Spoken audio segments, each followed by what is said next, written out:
accessibility review on Grounded by Obsidian Entertainment. Let's check out these options. Okay. Roller. Okay. I got to play this game a little bit earlier, and it is a lot of fun.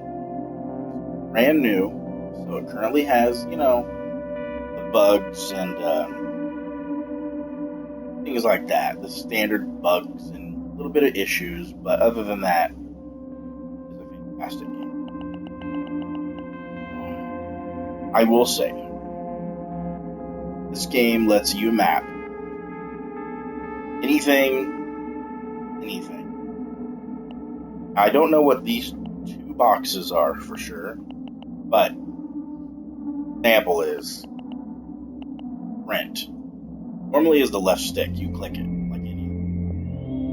You can map any button to any direction on a joystick, or like for instance, I'll show you.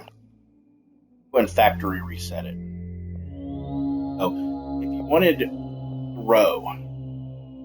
rethrow an item, if you didn't want it to be right button because you can't hit it, so bam. Now it's on the right analog stick. You flick the analog stick down and you'll throw it. Awesome, or you could, if you want your previous item, the left stick down, bam. You just flick it in whatever direction you set it to, and it'll do it. That's one of the biggest things that I was very impressed with Grounded, was that you can map anything to anything, it seems like. And there is a ton of stuff to map, or you can map, which at times feels like it can be a little overwhelming, because let's just look at all this. So you start right here, the in-game mapping. So far, look at all this stuff. Building, UI mappings. Look at all that. So there is a lot to it. You can map an absolute boatload of stuff. From what I've seen, you can map anything, like I said, to anything. That is the positive. For anybody with range of motion issues, that is a huge positive. And I believe, from what I've gathered, there's different categories like building and whatnot. You can have the same button do multiple features. What I've kind of seen with the in-game mappings, like for the normal walking around and combat, and then you go down to construction. So one button can get multiple uses, which is also really, really handy for those people that might only be able to reach a few buttons.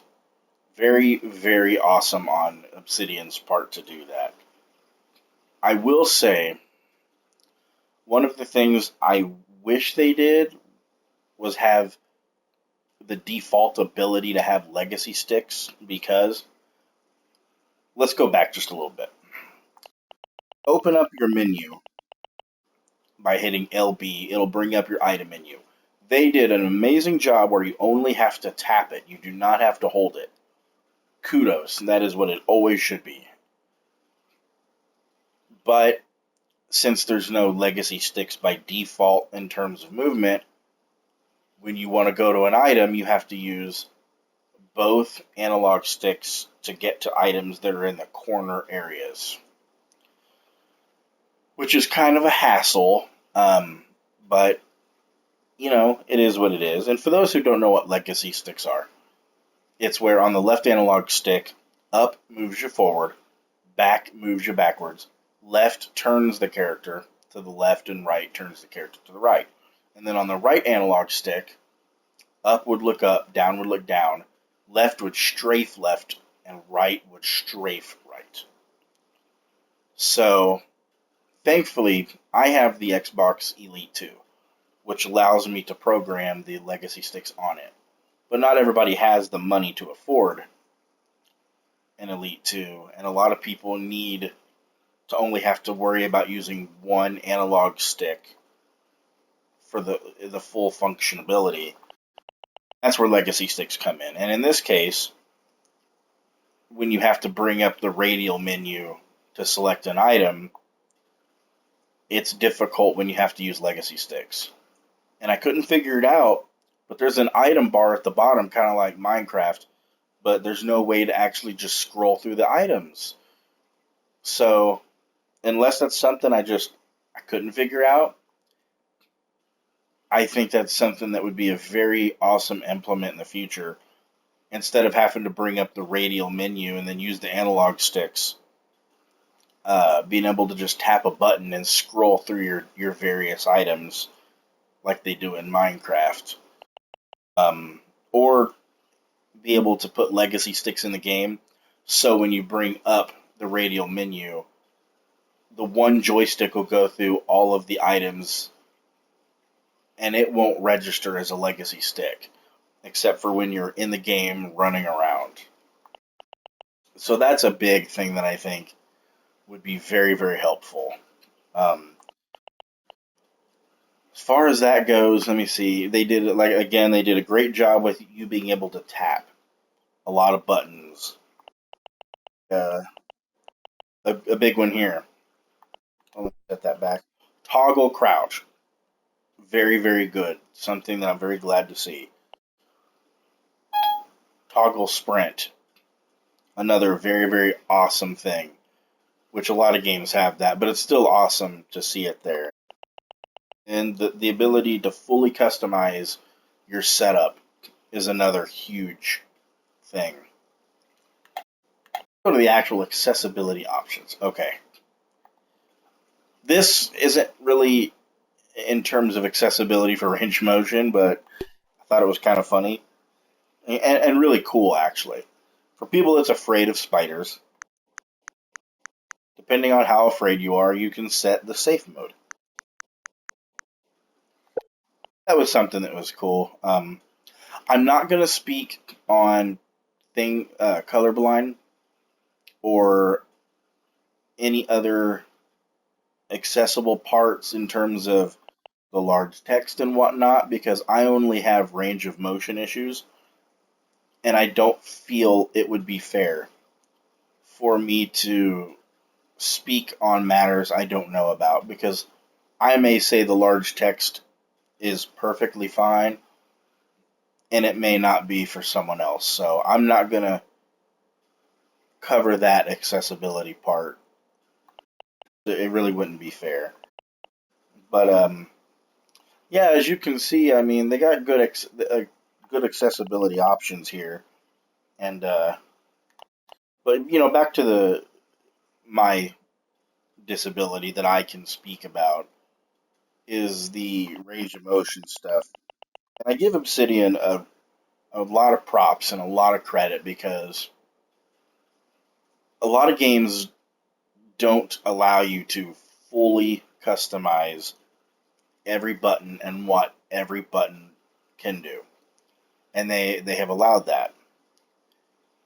I think my only complaint so far would be A, no legacy sticks. So for the people that have to use legacy sticks, it is a pain to access the menus because then you got to use two analog sticks.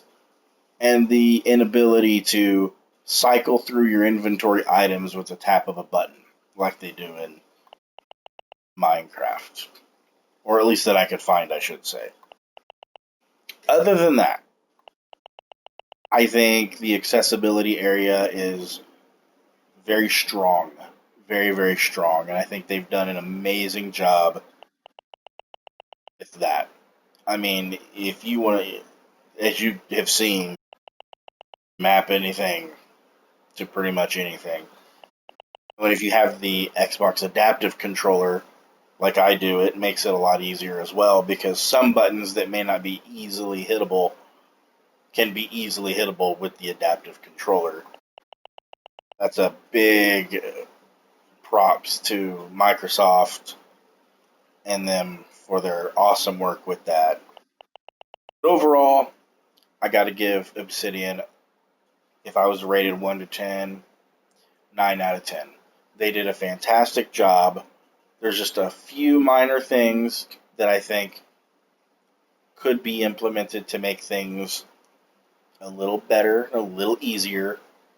But this is still a game that's in its very, very early stages. So I know that things will change as time goes on, and I look forward to seeing what those changes are.